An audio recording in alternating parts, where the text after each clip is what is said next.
Hola, bienvenidos una vez más a Estudiemos Juntos, otra sección del repaso de la lección de escuela sabática. Desde aquí, desde los estudios de la iglesia de Forest City en Orlando, Florida, te damos una bienvenida. Gracias por estar viendo este video, que como siempre oramos y esperamos que sea de mucha bendición y que sea simplemente el principio de un estudio, de un diálogo que vamos a tener, que nos anime a seguir estudiando y conociendo más a Dios. Estamos aquí con nuestro pastor de adoración, Denar Almonte, y con nuestro pastor senior, Joel Barrios. Hoy Daniel no está con nosotros. ¿Él está de vacaciones o...? Sí, está de vacaciones. Así que, Daniel, si estás viendo, te mandamos un abrazo, que puedas disfrutar tus vacaciones. Y nada, ¿cómo están ustedes? Bien, muy bien. ¿Pasaron un buen fin de semana? Sí, muy bueno. Muy bien. Estamos. Buenísimo. Estamos para estudiar la Biblia. Buenísimo. Bueno, pues vamos a, como siempre, a comenzar con oración. Denar, si tú nos introduces con la oración y ahí comenzamos con el estudio. Seguro, oremos. Señor, te damos gracias por este día y por la oportunidad que tenemos de estudiar tu palabra y de escuchar tu voz. Y siempre es bueno aprender. Y por eso queremos que tu Espíritu nos hable en esta hora. En nombre de Jesús. Amén. Bueno, la semana pasada, dando un repasito de lo que hicimos la semana pasada, introducimos el mensaje del segundo ángel, donde dice que Babilonia ha caído, la gran ciudad que ha hecho beber a todas las naciones del vino y de la ira de su fornicación o adulterio, dicen algunas otras versiones. Pero realmente nos enfatizamos más en identificar quién es o qué es esta Babilonia. Y no sé si se acuerdan, pero ¿en qué conclusión llegamos? ¿Qué o quién es Babilonia? Según analizamos en Apocalipsis 17. ¿Se acuerdan? Yo no estuve la semana pasada. Tú no estuviste. Pero Babilonia es un espíritu, ¿no? Sí, muy bien. Pero no sé qué hablaron ahí. Así que a lo mejor llegaron a otra conclusión. No. Hablamos, sí. A mi criterio, Babilonia es la corrupción del cristianismo y es la institucionalización del cristianismo. Muy bien, perfecto. Que tiene que ver con lo que tú dijiste precisamente. O sea, vimos que a través de la historia Babilonia se ha identificado como un poder, un reino lleno de persecución, de corrupción, de inmoralidad, de idolatría, que se opone a Dios totalmente. Claro, pero en el Apocalipsis es un reino que se opone a Dios con la forma de Dios. Correcto, que se hace pasar por Dios. Se hace pasar por Dios. O sea, muy bien. No tira abajo, no es un poder ateo. Es un poder que se llama cristiano. Exacto. Y son los poderes, el espíritu cristiano que no vive el cristianismo en las esencias. Y eso lo vamos a ver hoy más detallado, porque vamos a hablar precisamente de los engaños satánicos, que precisamente qué engaño más grande que hacer creer que este grupo que es cristiano realmente no vive lo que el cristianismo supone que viva. Otra de las cosas que mencionamos, que va justo con lo que Joel acaba de mencionar, que es una mujer que representa una iglesia y que realmente no son dos mujeres en Apocalipsis, sino una sola mujer que comienza pura, comienza sencilla, comienza llena de poder, pero se corrompe y se prostituye, que es lo que analizamos en la Biblia. Así que, por si alguien no escuchó, eso tiene que ver con todas las metáforas que se escriben en el Antiguo Testamento. En el Antiguo Testamento siempre al pueblo de Dios se lo compara con una mujer pura que se prostituye. O sea, no es que hay una mujer pura y aparece una prostituta y entonces entran en un conflicto, en una rivalidad, sino que es la misma, la pura que se prostituye, ¿no? Muy bien. Entonces, una de las cosas que mencionamos, que no leímos el texto, pero sí lo mencioné en la semana pasada, es que la Biblia menciona que Satanás es el rey de Babilonia. O sea, Satanás está detrás de este poder, obviamente, y simplemente usa seres humanos, usa instituciones, usa organizaciones para llevar a cabo sus propósitos. Y por eso es que cuando vamos a leer el segundo mensaje de nuevo, Apocalipsis 14:8, que dice lo siguiente, en mi versión: luego otro ángel lo siguió por el cielo mientras gritaba: Babilonia ha caído, cayó esa gran ciudad, porque hizo que todas las naciones del mundo bebieran el vino de su apasionada inmoralidad. Y eso también lo hablamos la semana pasada, ¿no? Que este poder que usa la fuerza y la obligación para lograr sus propósitos. Ahora, la pregunta es, todas estas cosas que hablamos, persecución, control, infidelidad, oposición y rebeldía contra Dios, falta de amor, todas estas cualidades que Satanás exhibe a través de Babilonia, ¿por qué él las hace? Y en mi conclusión es porque a través de estas cosas él logra engañar, que ese es su propósito. ¿Engañar con respecto a qué? Con respecto a Dios. Con respecto a a la Dios, visión exacto. de Dios. Con respecto a quién es Dios. Así que todas las cosas que él hace, la fuerza, el control, la manipulación, la falta de amor, todo es para engañarnos, para llegar a creer algo de Dios que no es cierto. Claro, Para mí ese es el objetivo final. Claro, y Satanás lo que busca es que nosotros creamos, o sea, quién es Dios a través de él. Correcto. Y para Exacto. eso él se tiene que disfrazar de Cristo, y por eso se le llama el anticristo. O sea, porque Cristo es la revelación de Dios, pero Satanás se revela, o sea, se manifiesta como Cristo para que la gente al mirarlo a él diga, así es Dios, Exacto. con sus características. Y eso ha sido siempre. Siempre. O sea, siempre. Ahora Siempre. va a ser de una forma así, pero eso ha sido siempre. O sea, su trabajo ha sido, desde que entró el pecado, o sea, de mostrarle a Adán y Eva, o sea, Exacto, una desde imagen tergiversada de Dios. Y eso fue obviamente a la humanidad, pero sabemos también que en el cielo hizo lo mismo con los ángeles. Ahora, yo creo que el engaño final va a ser peor que Claro. que nunca. Cualquiera. Sí, que cualquiera. ¿Por qué? Porque antes, por ejemplo, vos tenías los paganos y los judíos que de alguna manera, aunque los judíos estaban paganizados, de alguna manera mostraban una visión diferente de Dios, un Dios personal, un Dios que amaba. Vemos en el Antiguo Testamento, vemos unas vislumbres del Evangelio que son poderosísimas, que eso no lo tenían los paganos con respecto a sus dioses. Claro. Ahora el problema es que el cristianismo, aquellos que dicen que muestran a Dios, ya no son los paganos, sino son los cristianos los que muestran un Dios diferente. O somos los cristianos que mostramos un Dios diferente. Y por eso es el engaño de la hipocresía a la máxima potencia. Y por eso la raíz de Babilonia, que es Babel, que significa confusión, que también lo mencioné la semana pasada, el cristianismo lleva años confundido con respecto a quién es Dios.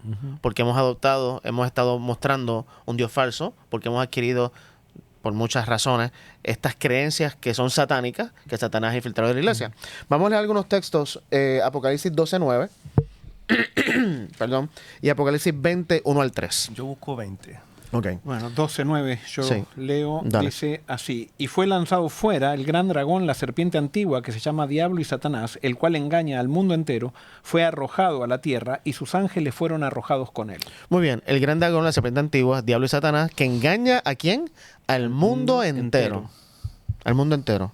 Y obviamente, dentro del mundo estamos nosotros los cristianos. Apocalipsis, y bueno, no me está yéndome más adelante del texto, pero el mismo Jesús dijo que Satanás iba a hacer tantos engaños que pudiera inclusive engañar a los escogidos. Dijo, si fuera posible. Si fuera posible. Si fuera posible. Así que, así de grande va a ser el engaño final. Apocalipsis 20, Denan.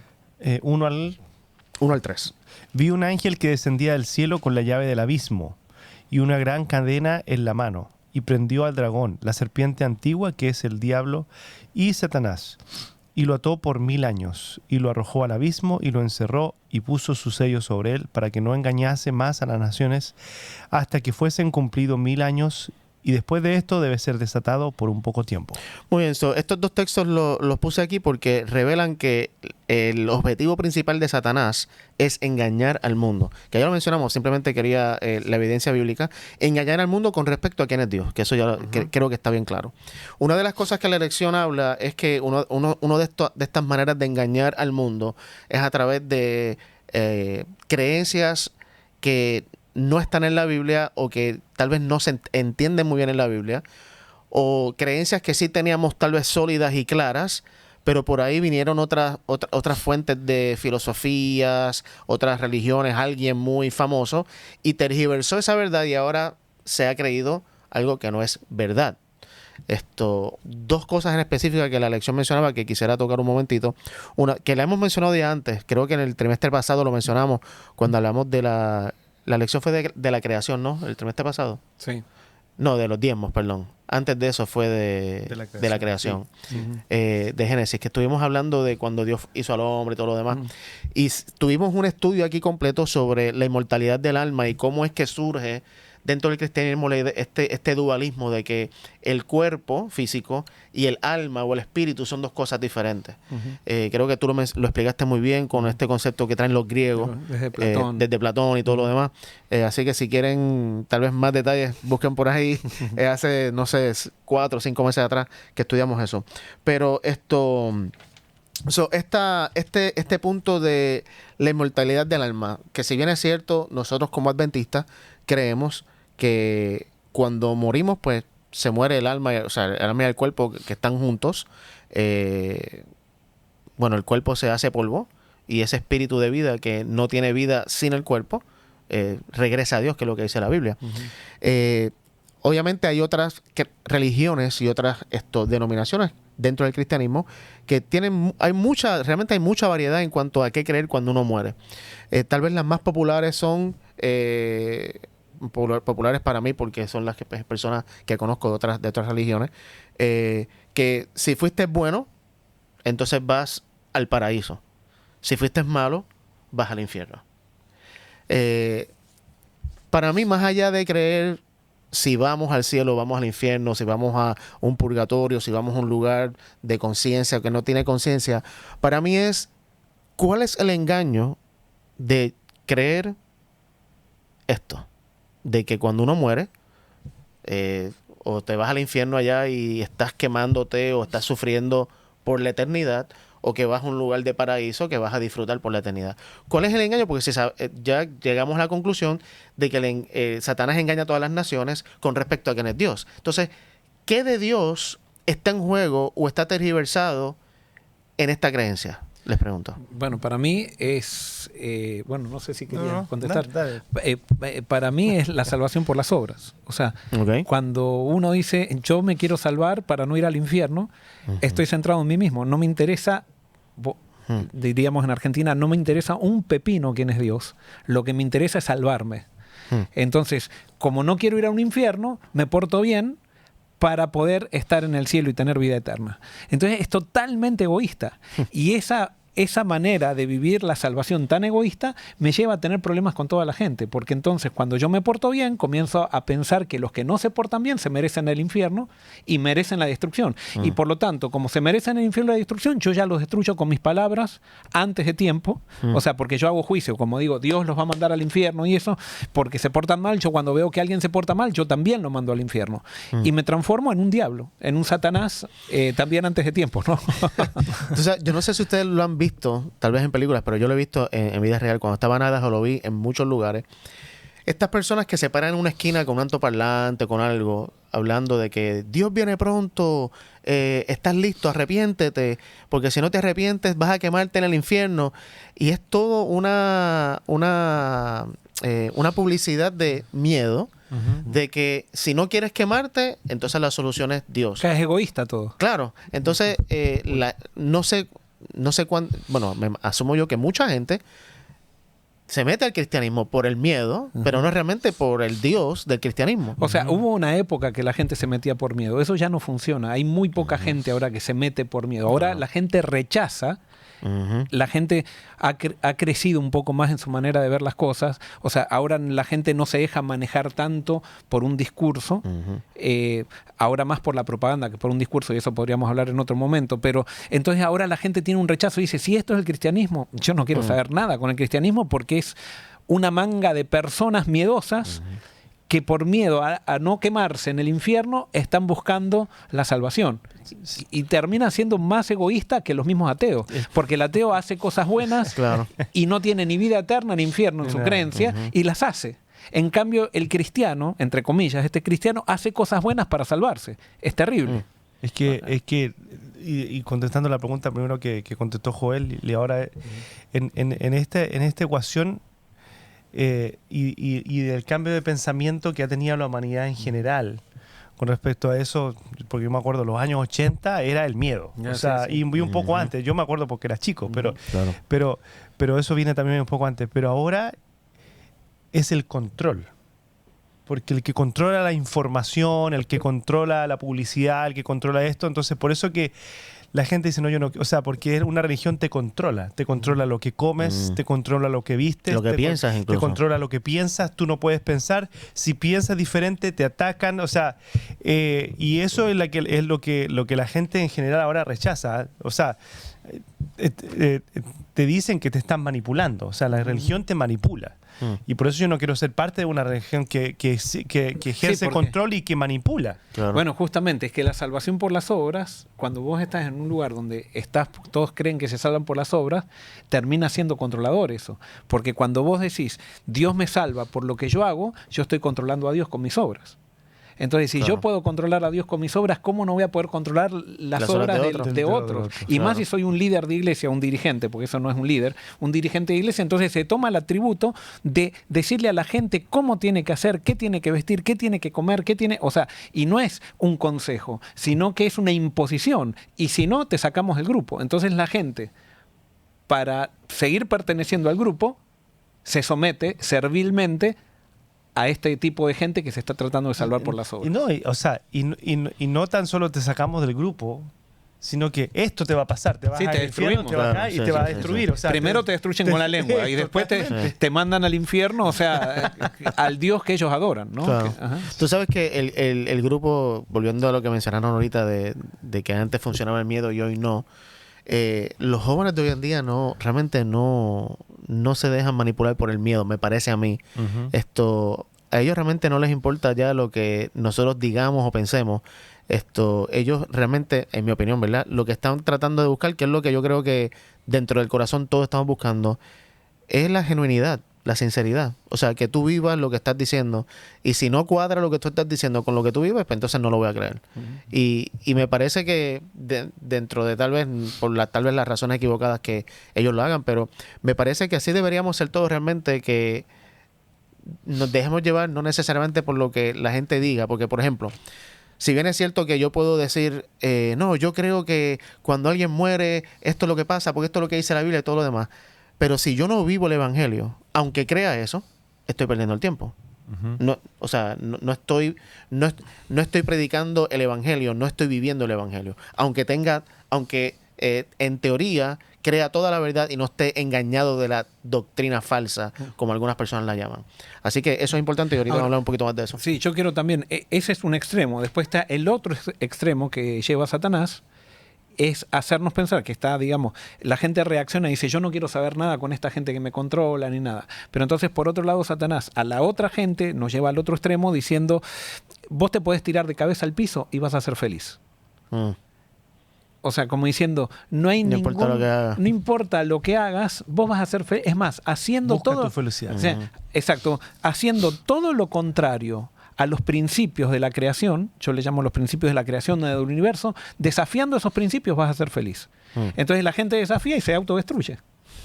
Que esa es la ley de Dios. Claro. No, la ley de Dios no son 10 mandamientos, es el código universal en el cual Dios creó las cosas para que existan y para que crezcamos.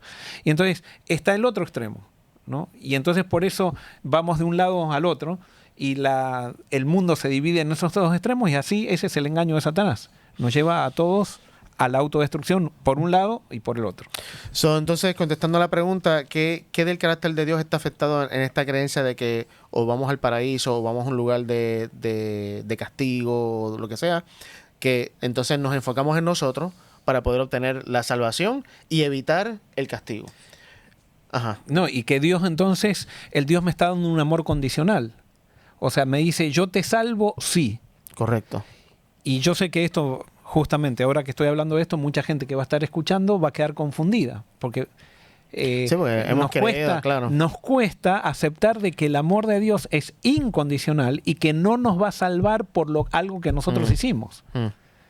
Que no nos va a salvar si nosotros hacemos esto. Y que tampoco nos va a condenar por haber hecho cosas malas. Exacto. Entonces, que es el otro lado. Una de las cosas que el gran engaño, y ahora quizás pero el gran engaño de Satanás del último tiempo es hacernos pensar que la religión se la puede vivir fuera del centro de Cristo. O sea, que Cristo no sea el centro. Claro. Y entonces hemos puesto cosas buenas que no son Cristo. Y son engaños de Satanás eso. No es que esas cosas buenas son engaños en sí mismas, sino en el lugar que las hemos puesto. Por ejemplo, nosotros nos identificamos en la iglesia cristiana. ¿Por qué nos identificamos? Satanás nos ha engañado de tal manera que nos ha hecho pensar que para identificarnos como cristianos, con un credo o un set de doctrinas, así nos identificamos. Sí, con las doctrinas verdaderas porque no queremos ser engañados. Claro. Entonces, si yo Y entonces hay gente que llega a pensar de esta manera, que si alguien piensa equivocadamente con respecto a la inmortalidad del alma, es satánica esa persona. Sí, no tiene a Dios. No tiene a Dios. Y si lo llega a enseñar, peor. Es un enemigo número uno. Y nos equivocamos. O sea, una persona puede enseñar doctrina incorrecta y tener a Cristo en el corazón. Pero hay personas que enseñan la doctrina correcta y no tienen a Cristo en el corazón, y ese es el mayor engaño de Satanás. Eso es lo que traté de decir ahorita con los que viven el Evangelio. O sea, yo puedo tener esta creencia verdadera y la tengo bien clara, pero si yo no estoy amando como Jesús amó, Y con eso no estamos negando la validez de una doctrina correcta. Claro. Porque hay gente que dice, entonces porque están diciendo esto, están en contra de la doctrina. No estamos en contra. Es poner a las doctrinas en el lugar, en el lugar correcto. Y que las doctrinas no son un instrumento de salvación. No son. Y no son un instrumento de identificación si estoy en Cristo o no. Y eso está en toda la Biblia. Si la leemos mal es problema nuestro. Pero si leemos bien los evangelios, vamos a ver que Jesús tuvo los problemas con los judíos justamente porque los judíos ponían a la doctrina de Moisés por sobre lo que Jesús venía a enseñar, los principios del reino. Dos cosas más en cuanto a esto que en mi parecer también afectan quién es Dios. Es que cuando creemos que Dios envía a personas a un lugar de tormento eterno,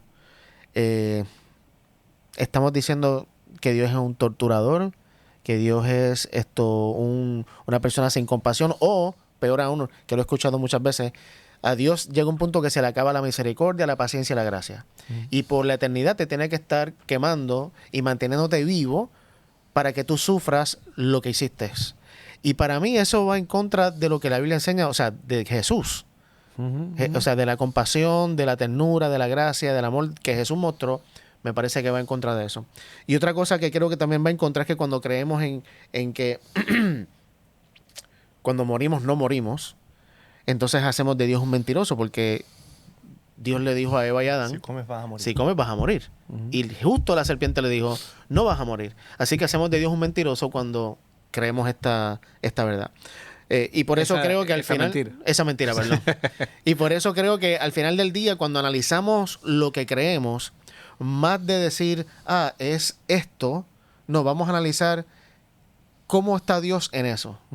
Y si Dios no está de acuerdo a lo que Jesús enseña de Dios, entonces debo descartarlo. Y por ejemplo, hay gente, metiéndome en la doctrina de la gente que piensa, y no lo quiero criticar a esta, pero sí vamos a hablar de las consecuencias que tiene esto de creer que una persona sigue viviendo aunque muera. El gran problema que tiene esto, por ejemplo, que lo he visto, hay personas que le tienen miedo a su cónyuge que murió, o a su papá o a su mamá que murió, porque como quizás en vida no tuvieron una muy buena relación, o quizás era demasiado controlador el padre y la madre, piensan que lo sigue controlando desde el cielo. Un hijo que tuvo un padre controlador o algo por el estilo, o piensan, están todo el día con miedo para ver si no lo ofenden o hacen algo en contra o algo por el estilo. Es una doctrina que de alguna manera nos esclaviza, pero no todo el que o sea, no quiere decir que el que tiene esa doctrina está con Satanás. Correcto. Y que no ame a Dios. O sea, eso sería llevar a conclusiones totalmente equivocadas y contrarias al Evangelio y contrarias a la Biblia. Sin embargo, el gran engaño de Satanás es habernos hecho creer a los cristianos que si alguien cree una doctrina equivocada, está con Satanás. Exactamente. Y por eso es muy importante, y por eso quise en la introducción mencionar que el engaño principal de Satanás es destruir el carácter de Dios en nosotros. Y de ahí se puede ramificar de muchas maneras. Se puede ramificar sin duda de esta manera, pero está la otra de que yo puedo tener todo lo que yo considero que es verdadero, pero estar sin Jesús. Y entonces estoy igual engañado que el otro. Y como tú mencionaste, o sea, quiero repetir lo mismo. Yo puedo no, usando la palabra no que estamos usando aquí, yo puedo estar engañado doctrinalmente, y uso la palabra o sea, los signos de entre comillas, engañado doctrinalmente, pero tengo a Jesús y vivo el Evangelio. Entonces estoy bien, en el sentido de que mi salvación está asegurada porque estoy en Cristo, ¿no? Estoy en Jesús. No la estoy basando mi salvación en la verdad doctrinal que creo. Y eso fue lo que le cayó tan pesado a los judíos como una patada en el estómago que les dio Jesús cuando Jesús utilizó como ejemplo de buena religión a un samaritano. Que ayudaba a un judío que estaba, y entonces mostró que los dos judíos que tenían la doctrina correcta o sea, que estaban apurados para llegar al templo, que no se querían contaminar, no ayudaron al judío que había sido herido. Y el samaritano, que tenía la doctrina incorrecta, ayudó y cumplió la ley. Cuando estaba... Sí, no, eso fue... entonces nosotros eso lo predicábamos y todo como una experiencia que pasó hace 2000 años, pero llegamos acá ahora, a este año, y entonces yo sí pienso que los evangélicos, por ser evangélicos y porque tienen una doctrina diferente, no tienen a Cristo en el corazón. O hay evangélicos que piensan que los adventistas, por tener una doctrina diferente, no tenemos a Cristo en el corazón. Es un engaño satánico eso. Es un engaño satánico. Es un engaño sutil, porque... Eso es Babilonia. Eso es Babilonia, es mucho más sutil que lo otro. Lo otro son engaños brutos, que no pueden, esto es sutil y que nos hace pensar a los cristianos que realmente con esas actitudes estamos teniendo a Cristo en el corazón cuando realmente lo hemos perdido.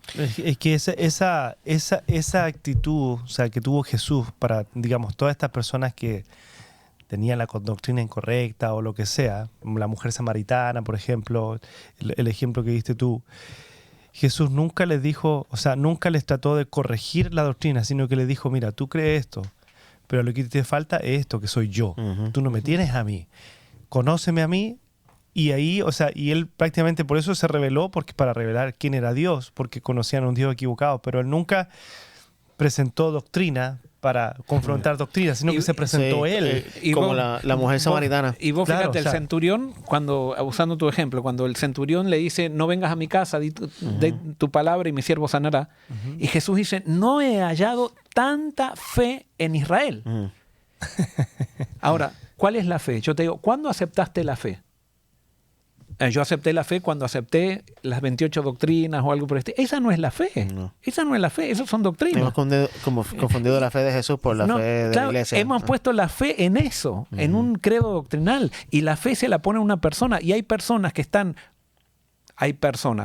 Habemos personas que estamos equivocados doctrinalmente, pero tenemos a Jesús en el corazón. Y no por eso Jesús nos condena, porque sabe que todos somos limitados y que necesitamos, para eso nos dio el Espíritu Santo, para seguir creciendo en un diálogo sin rechazarnos los unos a los otros. Pero ¿qué pasa? Cuando nosotros pensamos que la verdad es una verdad doctrinal, que la fe es algo doctrinal, empezamos a pensar que aquel que no tiene mi misma fe está dirigido por Satanás.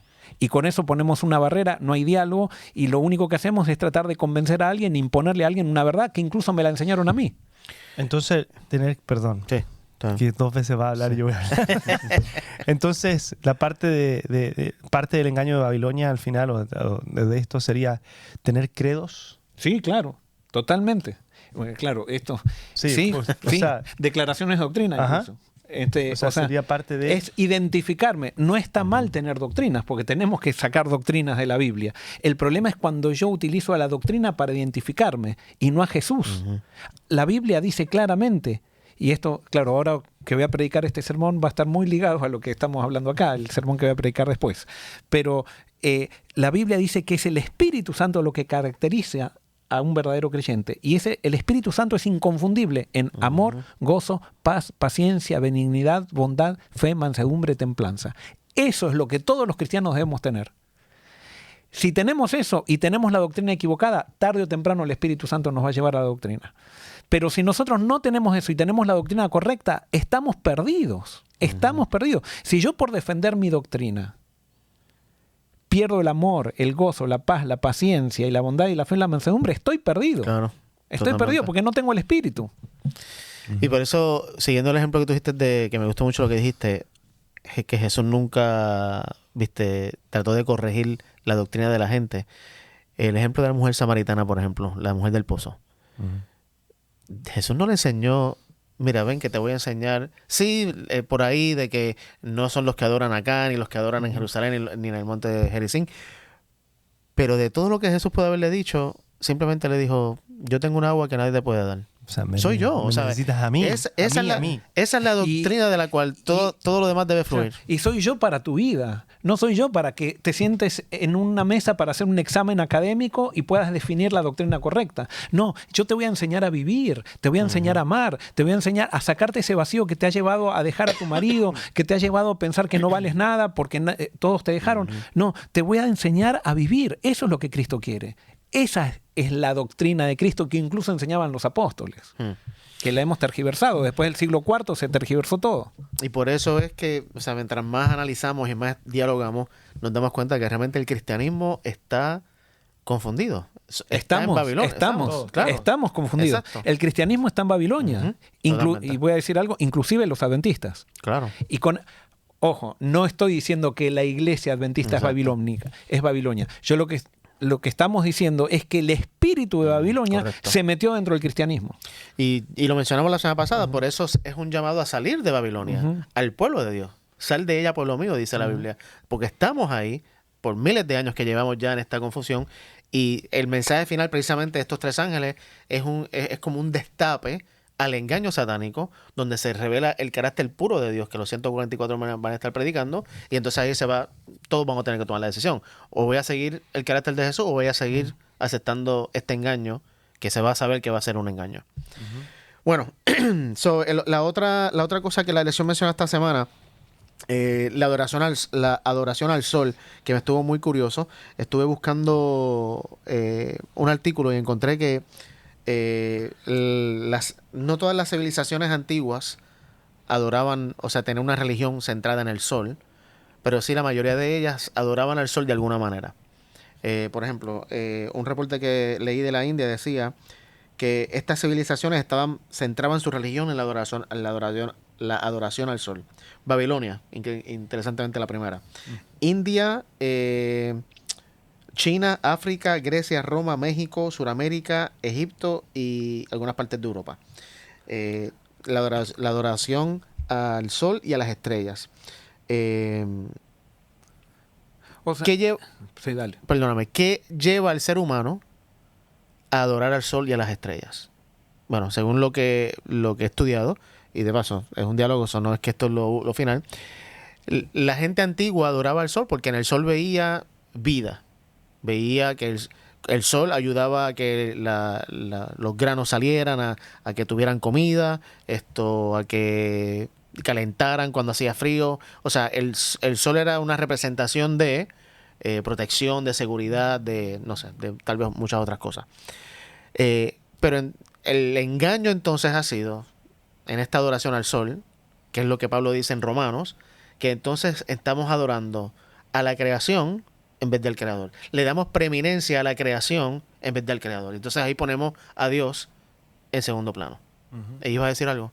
No, lo que iba a decir es que si se analiza históricamente, o no sé si podría decir históricamente o antropológicamente, pareciera que todas las religiones tienen un origen común.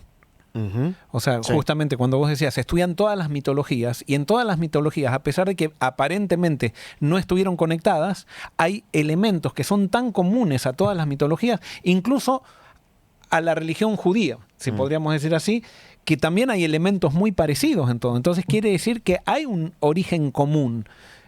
Porque si no hubiera habido contacto entre las civilizaciones, entonces cada uno adoraría una silla o adoraría pero todos, es un 80%, si no es el 100%, de las religiones paganas adoraban al sol.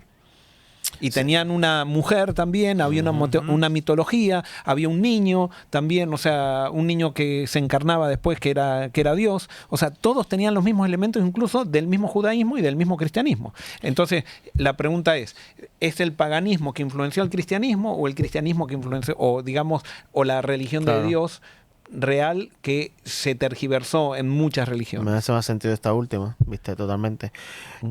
También escuché a alguien decir que una de las razones por las cuales el ser humano ha estado buscando y estudiando los astros, ¿no? Es porque sienten, obviamente, que hay algo superior, algo más arriba. La famosa astrología, que es la idea o la creencia de que la posición de los planetas, de las estrellas y las cosas que pasan allá arriba, de alguna manera impactan y determinan y guían mi vida aquí en la Tierra. Eso siempre ha existido. Siempre ha existido. Desde lo más antiguo siempre ha existido. Algunos textos leer para esto: Ezequiel 8:16, Denar, Ezequiel 8:16 y Joel, Segunda de Reyes 23:5. Y Ezequiel 8:16 y Segunda de Reyes 23:5. Ezequiel 8:16. Y me llevó al atrio de adentro de la casa de Jehová. Y he aquí junto a la entrada del templo de Jehová, entre la entrada y el altar, como 25 varones, sus espaldas vueltas al templo de Jehová y sus rostros hacia el oriente, y adoraban al sol, postrándose hacia el oriente. Muy bien. Aquí vemos que aún ya en la época de Ezequiel, obviamente en aquella época, la adoración al sol dentro del pueblo. Esto es una visión del pueblo de Dios. El pueblo estaba adorando a la dirección del sol. Segunda de Reyes 23:5. Después quitó a los sacerdotes idólatras que habían puesto los reyes de Judá para que quemaran incienso en los lugares altos de las ciudades de Judá y en los alrededores de Jerusalén, así como a los que quemaban incienso a Baal, al sol y a la luna, a los signos del zodíaco y a todo el ejército de los cielos. Son las reformas de Josías. Exacto. La adoración a los astros, a la estrella, los zodíacos, me gusta como dice tu versión, los zodíacos, esto de Cáncer, el horóscopo, todo esto es una manera de, aquí donde veo el engaño de Satanás, más que creer que el sol, la luna, las estrellas, es creer que Dios no es el que está en control de mi vida o el que puede hacer algo en mi vida. Y es todo coincidencia. Y es quitarme la responsabilidad de mi vida también. Correcto. O sea, porque yo creo, suponete, en el horóscopo, y entonces yo digo, bueno, esto me va a pasar. Y no hay nada que pueda hacer. No hay nada que pueda hacer. Tengo suerte, el hecho de la suerte no. Y en la Biblia, si bien Dios actúa bendiciendo a sus hijos, Él actúa a través de nosotros. Claro. No es un Dios mágico. Es un Dios que hace los milagros a través de nosotros y nos da poder a nosotros para hacer cosas. También la veo que es una manera, una ruta, un acceso tal vez más corto, más rápido, para nosotros saber, por ejemplo, yo quiero saber con quién debo casarme. Y le pido a Dios, Señor, ¿con quién debo casarme? Y aparentemente Dios se tarda, no me contesta, no escucho nada. En 2 días voy donde un astrólogo, ¿con quién tengo que casarme? Y ahí inmediatamente tengo la respuesta. También es esta idea de que no quiero esperar en Dios, porque lo quiero aquí y ahora. Y al final del día eso es orgullo, es lo que yo quiero. Sí, y no quiero pensar tampoco. Exacto. Todas estas cosas son engaños sutiles que vemos acá. De alguna manera... Y perdóname, estos engaños nos llevan a la esclavitud de otra gente, porque la gente que tiene el poder para decirme lo que tengo que hacer, entonces yo quedo ligado a esa persona para que me diga, porque si no me lo dice yo no sé qué hacer. Exacto. Y al final lleva a poner al hombre en el centro, al ser humano en el centro. Confiar en otro hombre en vez de confiar en Dios. Como hay en el cristianismo ahora, hay gente, por ejemplo, que está buscando al pastor, y si el pastor dice lo que el pastor le diga, lo que la iglesia le diga, y entonces, ¿por qué pensás lo que pensás si la iglesia piensa de algo diferente? Y entonces las instituciones nos han quitado la capacidad de pensar por nosotros mismos, y eso es algo que va en contra del Evangelio, y es el espíritu de Babilonia en esencia. ¿Cuántas veces cuando más joven, que había algún tema de algo y todo lo demás, en vez de buscar la Biblia y pedirle a Dios, Señor, revélame a través de la Biblia, ¿qué pastor está hablando de esto? Que sea famoso. ¿Viste? Un pastor de renombre. ¿Qué dice el pastor tanto? Exacto. Y si ese pastor dice y yo, bueno, entonces yo voy a creer eso. Y como tú dices, no nos hace pensadores, nos hace seguidores. Y Dios no quiere que seamos seguidores en este sentido, sino que seamos pensadores. Sí, y hay gente, por ejemplo, que a mí me escribe mucho diciendo, pastor, ¿usted qué piensa de esto? No esperando una respuesta de mí con algo controversial. Y está bien. Está bueno que alguien me dé la oportunidad de expresar una manera de pensar. Sin embargo, no podemos depender. Está bien si me escuchan, pero no pueden tomarlo como que eso es lo correcto. O sea, porque entonces estamos poniendo a seres humanos como guía y no estamos poniendo la palabra. Dios nos ha dado una mente a todos para que por medio del Espíritu Santo podamos nosotros saber cuál es el camino. No necesitamos que un manual nos diga lo que tenemos que hacer, no necesitamos que un concilio de la iglesia se reúna y un documento y decir, estos son los principios que la iglesia dice para, suponete, para comer, tomar la merienda a la tarde o dormir la siesta. Estos son los principios que la iglesia dice. No, la iglesia no puede meterse en la vida personal de las personas porque para eso Dios nos dejó la Biblia y nos dejó el Espíritu Santo. O sea, en la medida que nosotros ejercemos nuestra capacidad de pensar en Cristo, porque no es como a mí se me antoja, sino qué es lo que enseñó Cristo, eso nos va a dar diálogo, nos vamos a ayudar los unos a los otros, vamos a crecer individualmente para fortalecer a la iglesia corporativa. Dentro de lo que estás diciendo tú, y de lo que vino a ser Cristo, o sea, la mayor barrera que se encontró en Cristo fue eso, que los fariseos, los mismos dirigentes, habían puesto reglas y codificado la religión a lo que se podía hacer, lo que no se tenía que hacer, la forma que se tenía que creer, la interpretación que se tenía que dar, y no se podía salir de ahí. O sea, el que se salía de ahí,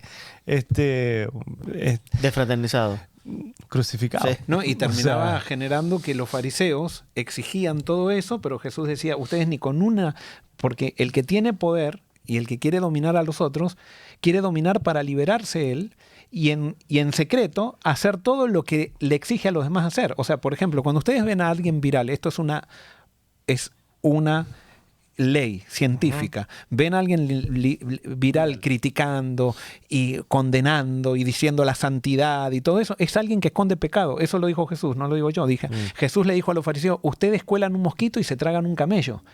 ¿Por qué colaban el mosquito los fariseos? Porque ellos eran conscientes del camello que se estaban tragando, entonces haciendo énfasis en el mosquito, quitaban la atención del camello. Entonces todos esos que aparecen, los defensores de santidad, que aparecen por el internet y todo eso, diciendo que la santidad del templo, que lo demás, o sea, lo que hacen, no digo todos, pero una gran mayoría utilizan el mosquito para poder tragarse el camello que tienen atragantado en la garganta. O sea, para poder seguir en el pecado, quizás el control. Hay gente que está obsesionada por controlar a otra gente. Y eso es pecado. Y eso es pecado. Es un pecado tremendo. Es mucho el espíritu de Satanás. Es mucho peor pecado que estar drogado, incluso. Y con esto nadie salga a decir que el pastor Joel está diciendo que hay que drogarse. Creer que cuando vas al cielo, cuando mueres vas al cielo, es mucho peor que eso. Es mucho peor que eso. Jesús lo dijo, o sea, los publicanos y todos van delante de ustedes en el camino. O sea, ¿y cómo les molestaba que Jesús diga eso? O sea, y por eso es que, o sea, comprobado, el mayor obstáculo para que el mundo conozca a Cristo somos los cristianos. Somos nosotros mismos. Somos nosotros. Sí. Por eso es que el mensaje de Apocalipsis y este mensaje de los tres ángeles es un mensaje que exalta a Jesús como el centro, como quien verdaderamente es Él, en medio de una confusión masiva que hay en el mundo por culpa de nosotros los cristianos. Ahora, mira, el engaño de Satanás es hacernos creer que este mensaje de los tres ángeles ya lo tenemos nosotros, que no necesitamos nosotros absorberlo, sino que lo necesita todo el mundo y nosotros no necesitamos nada. Es otro engaño de Satanás. Es mucho más sutil que decir el día correcto o el día incorrecto, que la comida correcta y la comida incorrecta. Esas son cosas, son superficialidades. El engaño está en las actitudes. Ahí está la cosa. Y por eso es que también cuando Jesús resucita y deja y establece la iglesia cristiana, al principio, ¿cómo Satanás se opuso a ese grupo de creyentes? A través de la fuerza y la persecución. Pero cuando eso no triunfó, cuando eso no dio mucho fruto, al contrario, la persecución hacía... Fortalece a la iglesia. Exacto, que más gente creyera en Jesús y fortalecía el mensaje de Jesús. Entonces hizo lo que lleva haciendo por los últimos, 2000 años por ahí. Entonces coge lo que Jesús dejó y lo empieza a tergiversar, lo empieza a manipular, lo empieza a decir, sí, pero esto, o una duda aquí, una duda allá, ¿y qué ha ocurrido en estos 2000 años? Entonces el cristianismo se ha corrompido de tal manera que ya no es ni sombra de lo que realmente era con la iglesia primitiva. O sea, tú lees el libro de los Hechos y ves la iglesia de hoy y son dos iglesias diferentes. Que me hace pensar en la mujer de Apocalipsis 12 y la mujer de Apocalipsis 17. Dos mujeres diferentes. El mismo grupo, pero dos mujeres diferentes. Una mujer en diferentes estados. Correcto. De alguna manera también en aquella época, y hoy no sé cuánto, pero sí había un día dedicado al culto del sol, el día del sol, como hoy tenemos el día de la independencia, el día de aquello y todo lo demás. Y Constantino, obviamente, los romanos, que eran muy, muy adoradores del sol también, hizo de este día del sol un día nacional. Oficial. Un día oficial. Que de paso, la adoración del domingo no comenzó con Constantino. Él la oficializó. Pero ya en el siglo I y en el siglo II vemos que los cristianos adoraban en domingo. ¿Y por qué adoraban en domingo los cristianos? Porque los judíos los empezaban a perseguir.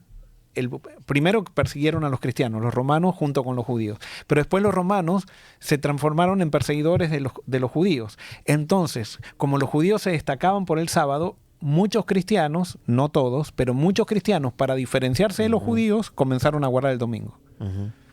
Ya desde el siglo II. ¿Y qué razón, o sea, la razón, o sea, usaron eso, pero... Cobardía. Okay. O sea, era no identificarme con los judíos. O sea, que no es también porque en el domingo Jesús resucitó. No, o sea, No, claro. por ahí usaron eso como pretexto. Eso fue el argumento, se Okay. comenzó a hacer el argumento, pero entonces en el siglo IV Constantino lo oficializa a esa costumbre que ya venía en algunas iglesias. No eran todo el cristianismo, pero venían algunas iglesias porque ellos querían tomar distancia de los judíos, así como los judíos habían tomado distancia de ellos. Por eso, todas las reacciones, y valga la redundancia, reaccionarias, cuando nosotros hacemos una teología reaccionaria a algo, generalmente llegamos a teologías incorrectas. Y sí, totalmente. Así que, de alguna manera, la adoración del domingo también está involucrada acá en el estudio que estábamos teniendo hoy. Pero vamos a ir ya cerrando. Si sabemos que Satanás está engañando al mundo entero y que va a engañar al mundo entero, porque ya le está profetizando en Apocalipsis, va a engañar al mundo entero, excepto algunos textos en Apocalipsis dice, excepto aquellos cuyos nombres están escritos en el libro de la vida. La pregunta entonces es, ¿cómo podemos evitar ser engañados por Satanás? Eso estaba pensando yo recién, mientras, porque está profetizado, está escrito, Jesús advirtió, o sea, de tantas cosas, uno puede decir, pero bueno, y Satanás conoce la Biblia, o sea, conoce las profecías, Claro. o sea, y uno dice, pero ¿cómo puede ser, digamos, tan tonto de hacer esto si ya está dicho y si lo va a hacer?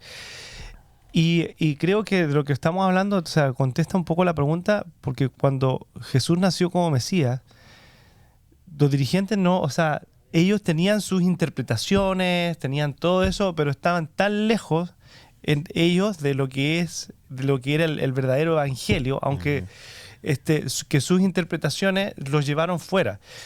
Que puede ser que también de muchas de nuestras interpretaciones nos tengan tan lejos ensimismados Claro. en muchas cosas, Y es que el engaño va a llegar de otra forma tan diferente Exacto. que nos pueda pasar a todos nosotros como les pasó a los dirigentes de esa época, de cuando Jesús vino como Mesías. O sea, no sé, o sea, puede ser una forma, porque siempre pasó así, históricamente pasó así. Y por eso yo creo, como ya mencionamos ahorita, yo creo que el engaño mayor es que nosotros Satanás nos induce a que hagamos de estas cosas el centro.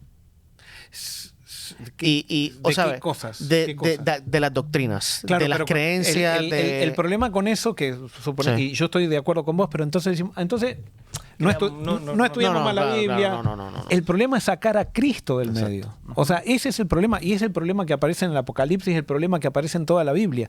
Es sacar a Cristo del lugar principal. A la Biblia hay que estudiarla. Una manera, o sea, justamente, si dejamos de estudiar la Biblia, estamos proclives a ser engañados. Pero nosotros podemos estudiar mal la Biblia como la estudiaban los fariseos. Y es que lo hacemos. Sacando a Cristo del centro. Es que lo hacemos. Te doy un ejemplo que lo he dicho creo que aquí antes, pero lo voy a repetir.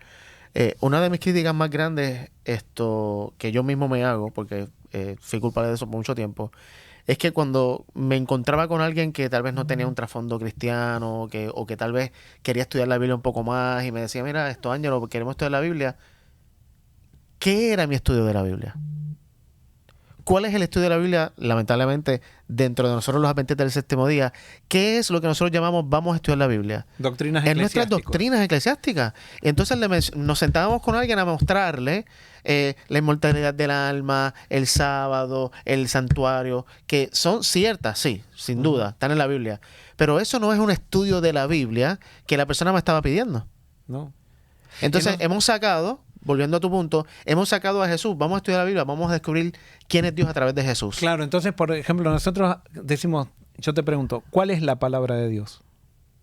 Comúnmente, si te pregunto, ¿cuál es la palabra de Dios? La Biblia. La Biblia. No, la palabra de Dios lo dice la Biblia, es Jesús, no es la Biblia. Tremendo. Pero nosotros a la Biblia le llamamos la palabra de Dios, y yo sé que alguien ahora... Claro. que me está escuchando, lo va a tergiversar y va a decir, el pastor Barrios dice que la Biblia no es la palabra de Dios. Es que Jesús, la palabra de Dios, y eso lo dice la Biblia, lo dicen los evangelios. Ese es el gran problema, que pensamos que la Biblia es la palabra de Dios. No, la palabra de Dios es Jesús. Y en esa misma nota también, ¿qué decimos nosotros que es la verdad?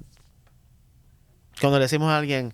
Las doctrinas. Correcto. Sí. ¿Y qué es la verdad? y con eso quería cerrar, porque para mí, ¿cómo es que podemos evitar ser engañados de cualquier manera por Satanás?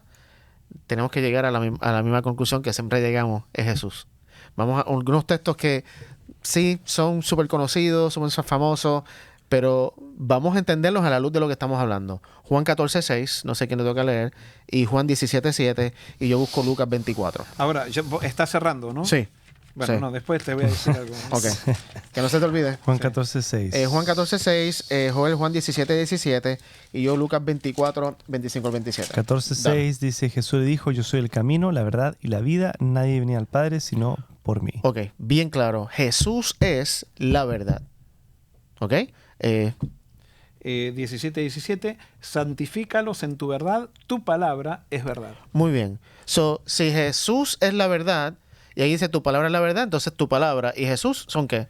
Son lo mismo. Es la verdad. Exacto. Y bueno, y Juan 1:1 dice, en el principio era la palabra y la palabra era con Dios. Y la palabra era Dios. La palabra era Dios. O sea, la Muy palabra no es un libro. Exacto. La palabra es una persona. Correcto.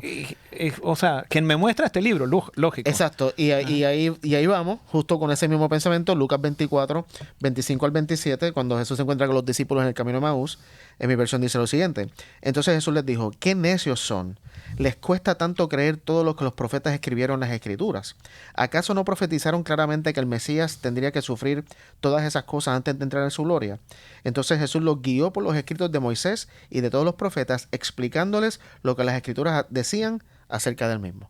O sea, es Él. Es Él. Es Él. Es Él. No estamos negando la Biblia o el valor de la Biblia, pero es Él. Porque yo puedo estar... Por ejemplo, ¿cómo sería esta conclusión? Esto era lo que iba a decir, una conclusión babilónica.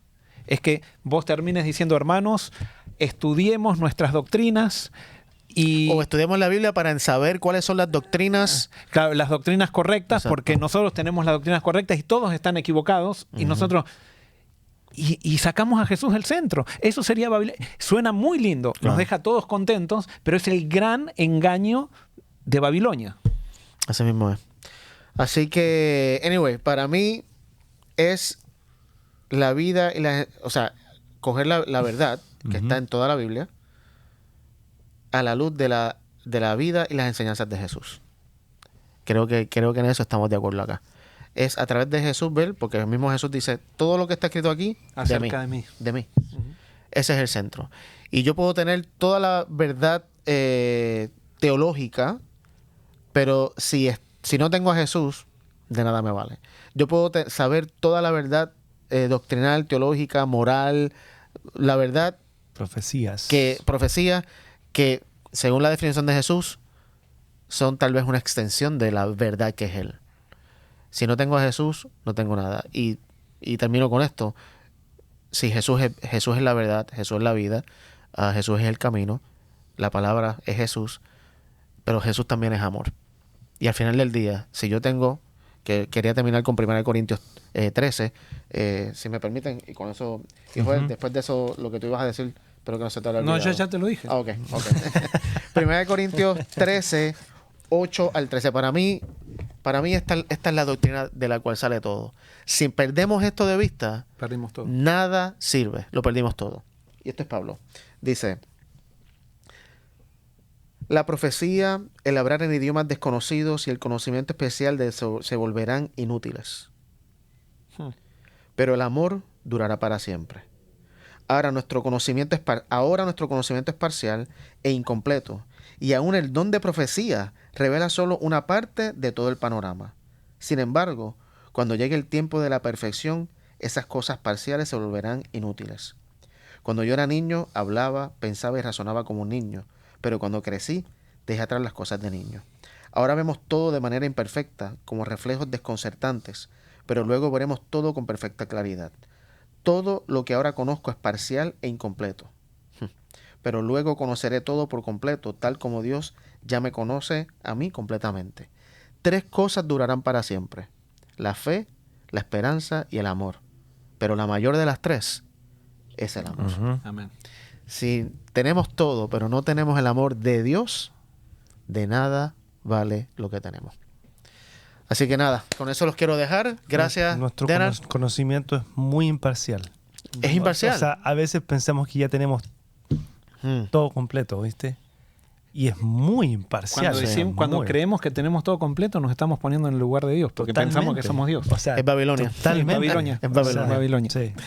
Así que familia, que Dios los bendiga. Gracias por estar con nosotros, que esto que nos motive a estudiar más, que podamos realmente, que nuestro énfasis sea, sí, que queremos conocer sin duda las enseñanzas de Jesús y todo lo demás, pero que nuestro enfoque principal sea conocer a Dios a través de Jesús, porque si tenemos a Jesús, tenemos todo. Pero podemos tener todo lo demás sin Jesús y no tenemos nada. Así que Dios te bendiga. Joel, si puedes cerrar con oración. ¿Cómo no? Querido Señor, sácanos de la confusión de Babilonia y permítenos ser parte de las personas que prediquen ese mensaje, Señor, del segundo ángel, basado en el Evangelio y basado en Cristo. Que no seamos engañados con las sutilezas del diablo. Gracias por ayudarnos a salir de Babilonia. En el nombre de Jesús. Amén. Amén. Dios les bendiga. Nos veremos entonces la próxima semana en otro episodio de Estudiemos Juntos.